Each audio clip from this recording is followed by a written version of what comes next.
తమిళనాడులో ఎక్కడికి వెళ్లినా ఆలయాలు కనిపిస్తాయి. దక్షిణ భారతదేశంలో అనేక ప్రముఖ హిందూ ఆలయాలు అక్కడ కొలువై ఉన్నాయి. అరుణాచలం, మదురై, చిదంబరం సహా ఇలా ఎన్నో ఆలయాలున్నాయి. ఇక తమిళనాడులోని కడలూరు జిల్లాలోని నైవేలిలో ఉన్న నటరాజ ఆలయం గిన్నిస్ రికార్డ్స్లో చోటు సంపాదించుకుంది. దాదాపు 500 ఏళ్ల చరిత్ర ఉన్న ఈ ఆలయంలో ప్రపంచంలోనే అతిపెద్ద లోహ నటరాజ విగ్రహం ఈ ఆలయంలో ఉంది. అయితే ఈ ఆలయాన్ని పునర్నిర్మించేందుకు 1986లో శంకుస్థాపన చేయగా 1987లో నిర్మాణాన్ని పూర్తి చేశారు.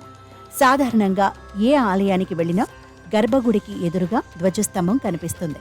కానీ ఈ ఆలయంలో ధ్వజస్తంభం కనిపించదు. ఇక ఈ ఆలయంలో కనిపించే 63 మంది నాయనార్ల విగ్రహాలు సజీవంగా కనిపిస్తాయి. భక్తులు తమ కోరికలను తీర్చుకోవడానికి వారి జన్మ నక్షత్రానికి సంబంధించిన నాయనార్లను పూజించడం ఆనవాయితీగా వస్తోంది.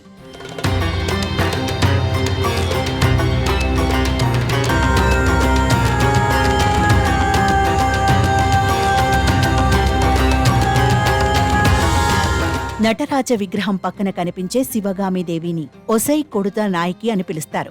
శివుడు నృత్యానికి గాత్రం మరియు తాళాన్ని శివగామి దేవి అందించింది అని అర్చకులు తెలిపారు.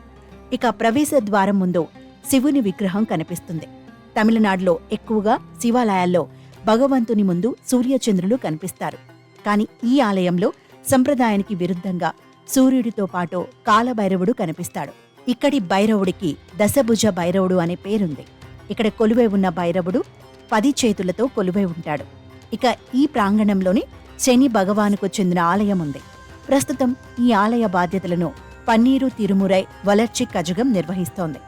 ఇక మరో సంస్థ నాళ్వార్ నార్పిణి మండ్రం భక్తులకు సేవలందిస్తోంది.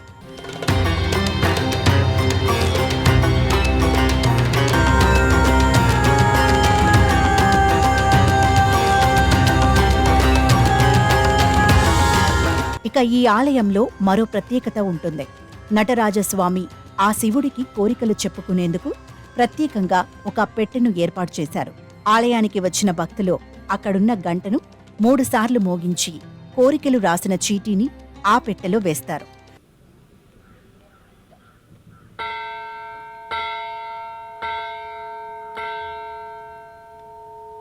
ప్రతి శుక్రవారం అర్చకులు ఆ చీటీని తీసి నటరాజస్వామికి చెప్పి అగ్నిలో దహనం చేస్తారు. ఇక కోరిక తీరిన తర్వాత భక్తులు తిరిగి ఆలయానికి వచ్చి ఆ పెట్టెలో కృతజ్ఞతా పత్రాన్ని వేస్తారు. ప్రస్తుతం మనం ఉన్నాము తమిళనాడు రాష్ట్రంలోని ఎన్ఎల్సీ ఇండియా లిమిటెడ్ టౌన్షిప్లో ఉన్నటువంటి నటరాజ ఆలయం వద్ద. ఈ ఆలయానికి ఒక ప్రత్యేకత ఉంది.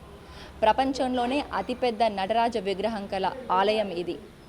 ఈ నటరాజ విగ్రహం కనుక చూసుకుంటే 10 అడుగుల 1 అంగుళం ఎత్తు, అలాగే 8 అడుగుల 4 అంగుళాల బేస్తో దాదాపు 2240 కిలోల బరువుతో గిన్నీస్ బుక్ ఆఫ్ రికార్డ్లో చోటు సంపాదించుకుంది.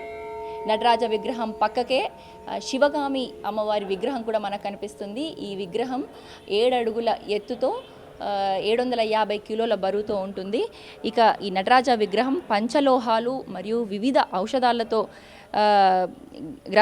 అనేక గ్రంథాలలో సూచించిన నియమాలకు అనుగుణంగా తీర్చిదిద్దినట్టు మనకి తెలుస్తోంది. ఇక ఈ టెంపుల్లో కొన్ని ప్రత్యేకమైన ఆచారాలు కూడా వీళ్ళు ఫాలో అవుతుంటారు.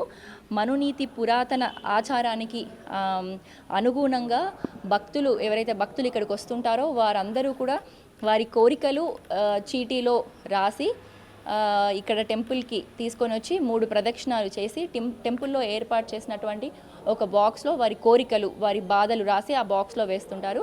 అక్కడ పక్కనే ఉన్నటువంటి గంటని కూడా 3 సార్లు కొడతారు.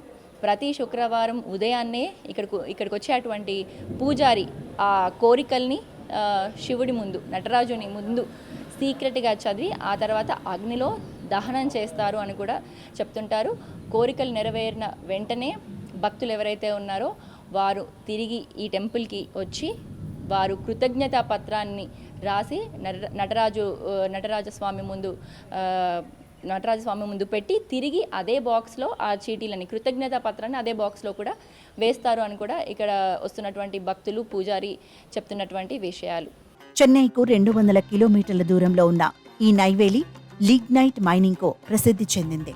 ఇక్కడ అనేక ఆలయాలు ఉండడంతో ఎన్ఎల్సీ ఈ ఆలయాల బాధ్యత తీసుకుంది.